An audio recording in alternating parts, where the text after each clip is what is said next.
YSL RICO trial is underway, with jury selection continuing this week. Now Gunna, some may say, is the second in command in YSL, broke his silence for the first time after pleading guilty to racketeering conspiracy charges, leaving Young Thug to rot in jail. Gunna was released 2 weeks before Christmas, and many hip-hop fans were happy to welcome him back home. However, when we saw and heard the audio footage of him saying YSL is indeed a gang, attesting that YSL was a gang and that it must end, we were simply speechless. Yes, we know Gunna took an offered plea, and even though this is all new to us, we understand the conditions. He gets to walk free, with the high possibility of him having to cooperate in Young Thug's trial. And even though he hasn't cooperated yet, there is still a very high chance that he will be called to the stand to testify against Young Thug and implicate him in crimes by using leading questions. For example, in his plea agreement, he denied the guns and drugs were his. So if the prosecution were to ask him, were you and Young Thug pulled over in a car with narcotics? Yes. Were there weapons also? Yes. Did the guns and the drugs belong to you? No. Is it true Young Thug was also in this car? Yes. What many people fail to realize is, Gunna will not be directly implicating any YSL members in anything, but by the prosecutors asking specific questions like I listed before, they will get answers that incriminate Young Thug and the other members.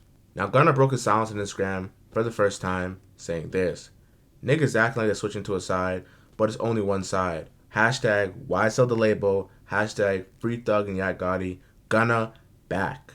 Now people were flaming Gunna in the comments, and personally, I've never seen a comment section of a major celebrity, and A-list celebrity by the way, so empty of blue check comments. There were 0 rappers praising him, showing him love, nothing of that nature. Gunna contradicted himself. He said, YSL's the label, free Thug, and Yak Gotti. Now when Gunna was denied bail on 3 separate occasions, in jail for 7 to 8 months, facing maybe 10 years plus for a minimal charge, YSL was a gang, and it indeed must end. Now all of a sudden, he is free and can live his normal life.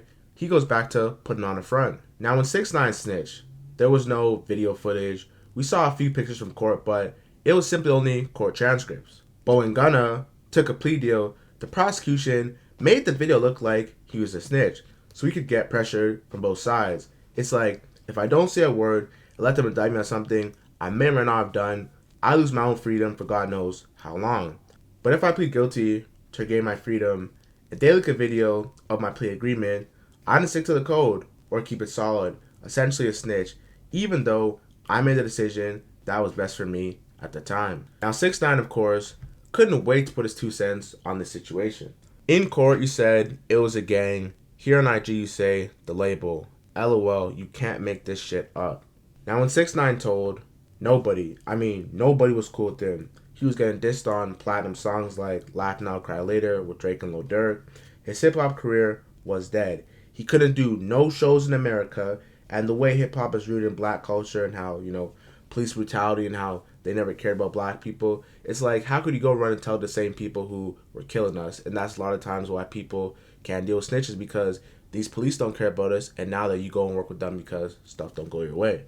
Now Boosie, someone who kept it crazy solid for himself, as he was even on death row in Louisiana for murder cases, spoke out against Gunna's last post. Yes sir, yes sir, yes sir. Y'all niggas be riding respect these days. Motherfuckers don't even tell their elders yes sir and yes ma'am. This some new shit, LMAO. Now I was super on the fence of Gunna snitching, because whatever way you put it, snitching is a heavy jacket to wear, whether if you did it or not. The shame you get for doing it, the shame you get for paperwork in general, and the hip-hop community is ugly. Now, I was on the fence for Gunna's situation because he didn't say any names, and the whole aspect of snitching seems to be doing crime with someone, then later telling on them to reduce your punishment and go home. So in that sense, he technically did, but Gunna wasn't tied to any drive-bys or violent acts, so that's why people were on the fence, because his charges were minimal compared to Thug's. Whichever way you put it, people view the situation as Gunna turned his back and left Young Thug behind, and in a sense, confirmed information that was pivotal in prosecuting Young Thug.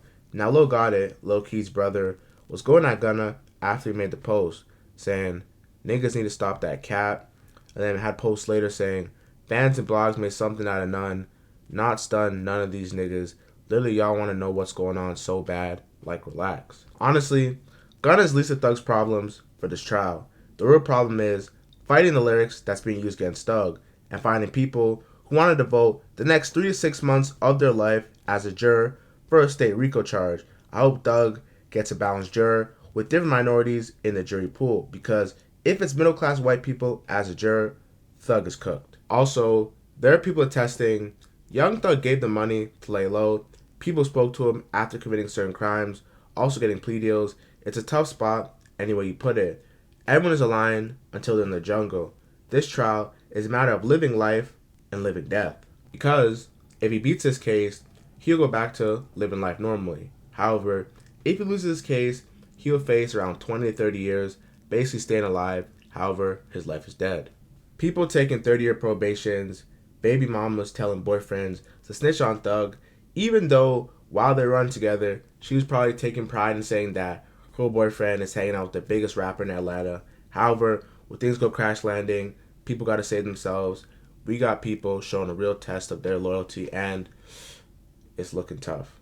The judge played lyrics of Thug's different songs, and it wasn't a good look. Without a beat, the lyrics sound crazy and inhumane, especially without context. They know exactly how it would look, and to be a juror, each juror must listen to all these lyrics and stuff being presented in front of the court, leaving many people to not actually want to be a juror in this case. YSL was a powerhouse in Atlanta, with Young Thug, Lil Keed, Gunna, Lil Gotti, giving new talent opportunity to people to change their life. It's a shame that this story became this ugly and will not have a Pixar or Disney ending. I can damn near tell you who it tell. So you're a rat identifier. Yes, sir. Right. Slime snake. He has like a rat radar. You got a rat. Damn, that's a company. Not rap radar. Rat radar. Yeah, a radar.